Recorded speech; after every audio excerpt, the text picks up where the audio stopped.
Oxidation state में क्या है? ऑक्सीडेशन स्टेट में मेनली हमें ये देखना है कि डी ब्लॉक एलिमेंट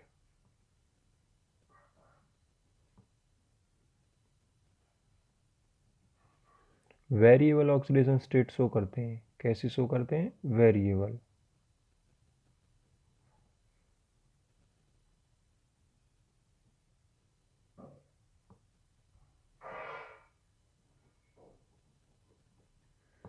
अब वेरिएबल ऑक्सीडेशन स्टेट का मतलब क्या है? मानो हमारे पास एलिमेंट हैं scandium, titanium, vanadium, chromium, manganese, iron, cobalt, निकल, कॉपर एंड जिंक। तो इनमें से जैसे सेकेंडियम केवल +3 ऑक्सीजन स्टेट शो करता है। टाइटेनियम की अगर बात करें तो +2, +3 और +4 भी शो करता है। वेनेडियम की अगर बात करी जाए तो +2, +3, +4, +5 भी शो करता है। इसमें से जिनको मैं सर्कल कर रहा हूँ वो मोस्ट कॉमन ऑक्सीडेशन स्टेट होंगी इनकी। जैसे क्रोमियम की अगर बात करें तो +2, +3, +3 और +4, +5 और +6। अगर मैग्नीज की देखें तो मैग्नीज की +2, +3, +4, +5, +6 और +7, ये दोनों ऑक्सीजन स्टेट मोस्ट कॉमन होती हैं इसमें। और अगर देखा जाए आयरन का तो ये +2 भी मोस्ट स्टेबल है और +3 भी, दोनों शो करता है ये। वैसे शो कर देता है +6 भी और +4 भी। इसके बाद आता है हमारे पास कोबाल्ट। कोबाल्ट भी दोनों शो करता है +2 भी और +3 भी।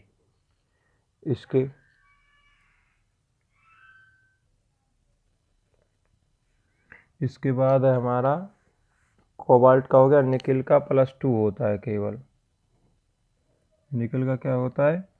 +2। और इसके बाद कॉपर का +1 भी शो करता है पर +2 मोर स्टेबल होता है। इसका +2 ही होता है। मोस्ट कॉमन ऑक्सीडेशन स्टेट की अगर बात आए, मोस्ट कॉमन ऑक्सीडेशन स्टेट, तो सभी की +3 बताते हैं। मोस्ट कॉमन अगर ट्रांजिशन एलिमेंट के ऑक्सीजन स्टेट की बात करी जाएगी तो क्या है मोस्ट कॉमन? +3। अब हमें इसमें इंटरेस्टिंग बात ये है कि जो मिडिल सीरीज के हैं, मिडिल में है जो एलिमेंट मिडिल एलिमेंट हैं वो हाईएस्ट ऑक्सीडेशन स्टेट शो करने की टेंडेंसी रखते हैं।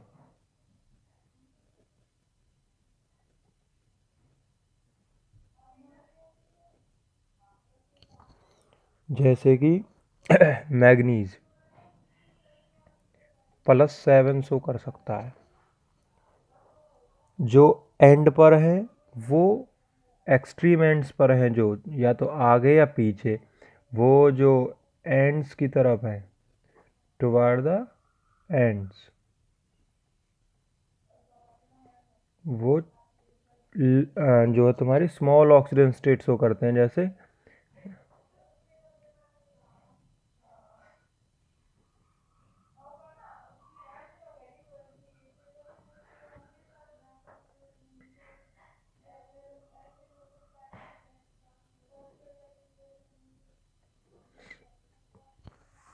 अब यहाँ बात करते हैं कि लो ऑक्सीडेशन स्टेट जो है वो किस तरह के कंपाउंड में मिलती है। जो पाई एक्सेप्टर है मेनली वो लो ऑक्सीडेशन स्टेट शो करते हैं, और जो सिग्मा बॉन्ड बनाने वाले हैं वो हाईएस्ट ऑक्सीडेशन स्टेट करते हैं। जो सिग्मा बॉन्ड बनाते हैं mainly sigma bond, single bond, और ये जो छोटी ऑक्सीजन स्टेट करते हैं वो मेनली बनाते हैं पाई बॉन्ड। तो ये भी तुम्हें बात ध्यान रखनी है। अब इसी में एक कंसेप्ट और जुड़ा हुआ है, स्टैंडर्ड इलेक्ट्रोड पोटेंशियल।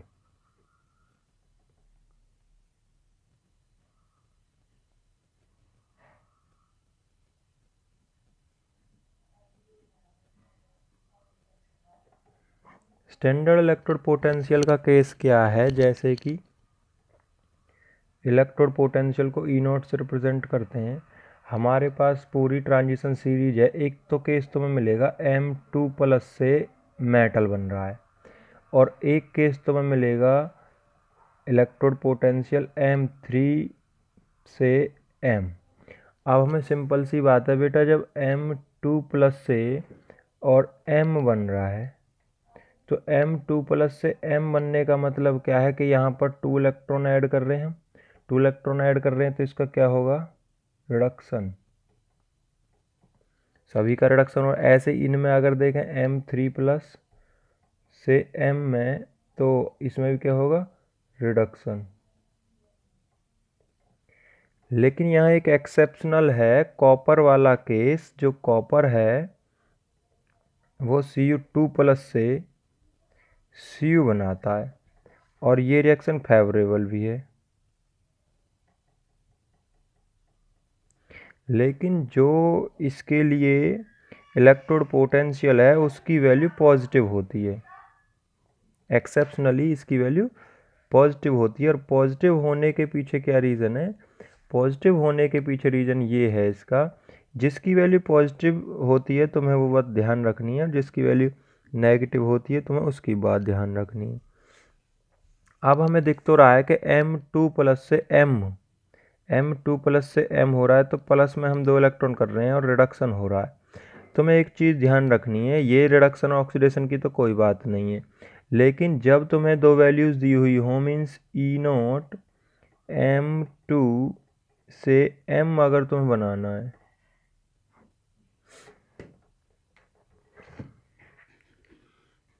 चलो मैं यहाँ दिखा देता हूँ सिंपली।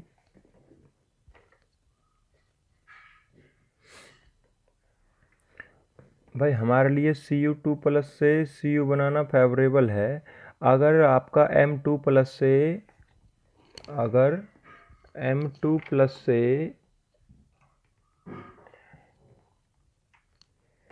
M2+ से ये हमारे पास M बना हुआ है और वैल्यू कैसी आती है, नेगेटिव। सभी की वैल्यू इलेक्ट्रोड पोटेंशियल की नेगेटिव होगी।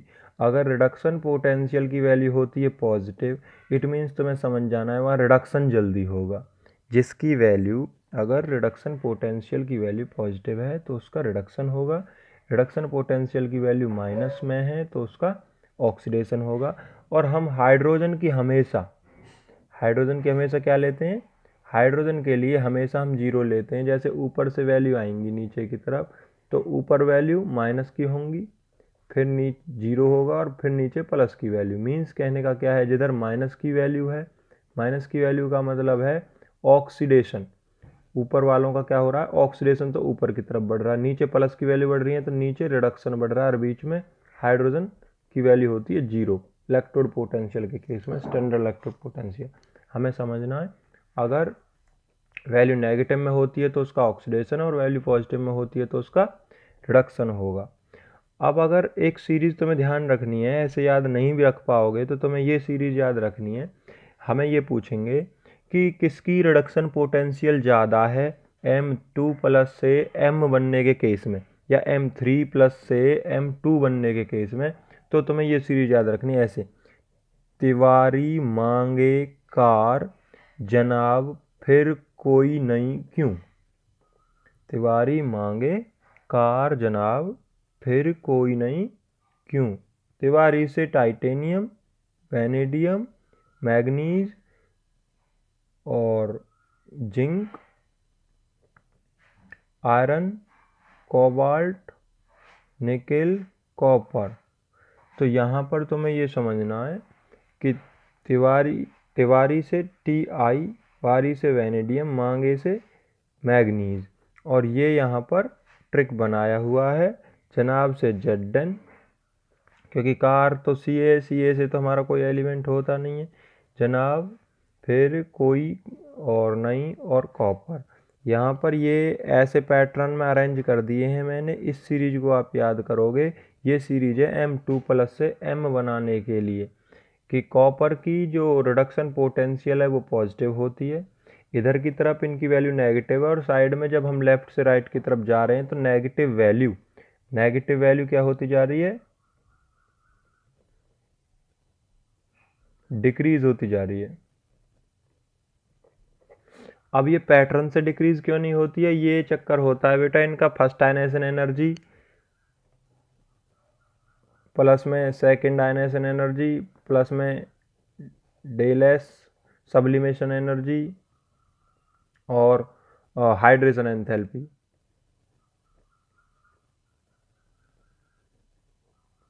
तो इन सब का जोड़ कम ज़्यादा आ जाता है तो उससे हमें देखना होता है, लेकिन हमें ये ट्रिक से याद करना है किसकी ज़्यादा है किसकी कम। तो ये सीरीज़ तुम याद करोगे। अगर हम M3 से और M2 के केस में चलें तो हमारे पास करती वो फिर मन का, करती वो फिर मन का, इनमें से ही तुम्हें कोई ना कोई एक पूछ लेंगे। करती वो फिर मन के से क्या है, करती का मतलब है क्रोमियम, वो से वेनेडियम, फिर से आयरन Mn और Ca से हम वहाँ भले ही नहीं लिया था लेकिन हमें यहाँ कोबाल्ट लेना है। क्रोमियम, वेनेडियम, आयरन, मैग्नीज और कोबाल्ट इधर की तरफ पॉजिटिव वैल्यू होती जाती है, मतलब डिक्रीज नेगेटिव वैल्यू लेस होती चली जाती है, लेस नेगेटिव हो रही है इधर की तरफ। मीन्स इसकी वैल्यू इसके कंपैरिजन में कम है, लेस वैल्यू है। इसकी वैल्यू ज़्यादा है, इसकी वैल्यू कम है। मीन्स ये मैंने पैटर्न लिखा है, इधर की तरफ जो वैल्यू है लेस नेगेटिव होती जा रही है, लेस नेगेटिव वैल्यू होती जा रही है, या फिर नेगेटिव वैल्यू डिक्रीज लिख दिया। नेगेटिव वैल्यू ये ज़्यादा है और इसकी नेगेटिव वैल्यू कम, मीन्स इसकी तो पॉजिटिव ही है। तो आपको यहाँ तक करना है, ठीक है जी। अब ये दोनों ट्रिक तुम्हें समझनी है, कहीं भी तुम्हें पूछें M3 और M2 के केस में तो तुम्हें यही बताना है। जैसे एक आधी एग्जाम्पल दे रखा हो तो मैं बताता हूँ। चलो एग्जाम्पल आप लोग पढ़ना और कल बताऊँगा फिर NCERT के